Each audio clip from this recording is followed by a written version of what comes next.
Hello and welcome to Levitate Live with me, Ryan Nell. How are you doing today?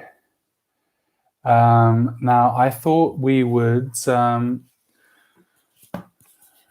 gonna do a few things just while people arrive because I've been incredibly disorganized, not managed to post this ahead of time or let anyone know that I'm actually going to be here. So let's see who we get. Maybe you are. In fact, in all likelihood, you're viewing this after the event. So welcome. What I thought I would do is, take inspiration from a few things that I'm reading at the moment to hopefully land a point or two. They're relevant to meditation, otherwise I wouldn't bring them up. One which I, in spite of being of a different lineage, it's remarkable how the shame, the malice, meet them at the door laughing and invite them in. Be grateful for whoever comes, because each has been sent as a guide from beyond.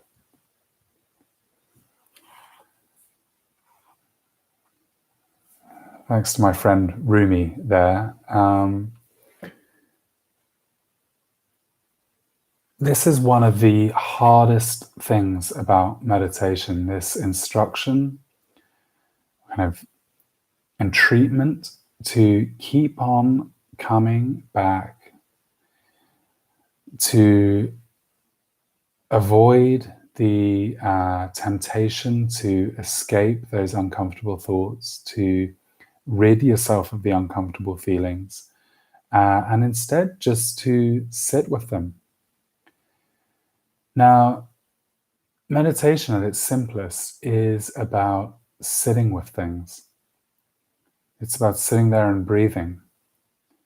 And it's about connecting to the moment you find yourself in. So many of us live a life which is curated as best we can manage it.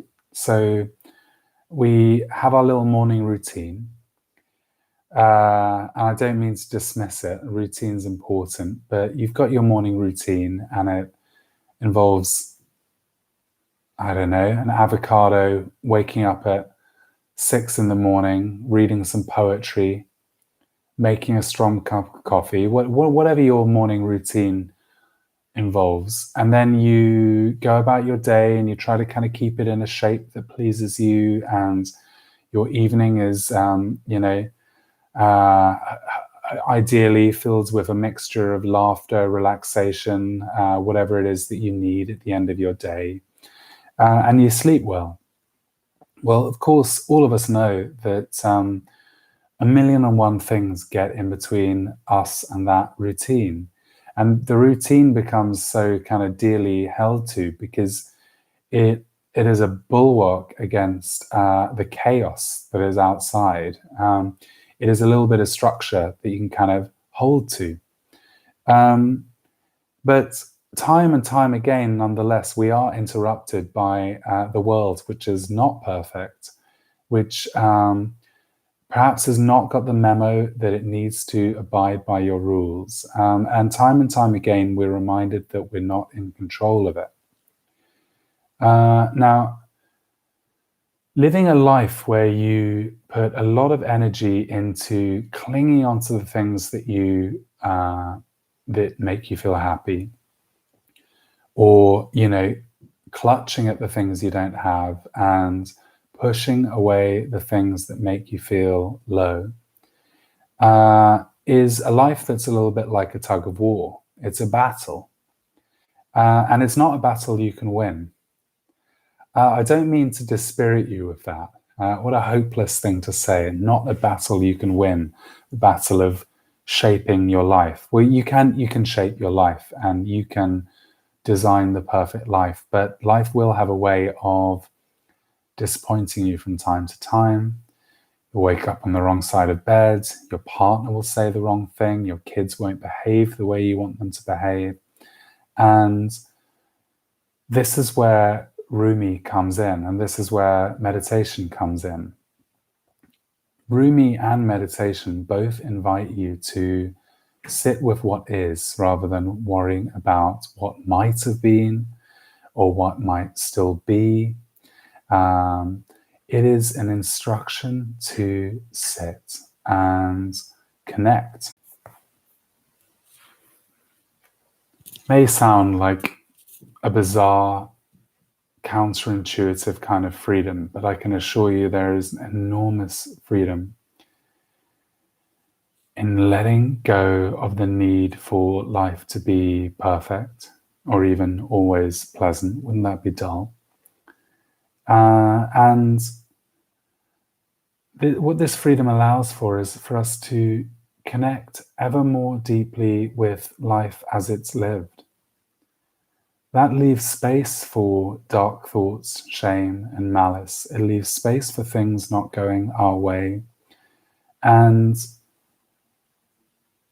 the more we're able to sit with those things, the less we're shaken about by them. If you imagine yourself as a boat on an ocean, and every wave that comes along sends you rocking and shaking around in a different direction, then there are two ways of experiencing that. One is that every wave, every thought, every sensation, every unpleasant emotion as it arrives sends you spinning.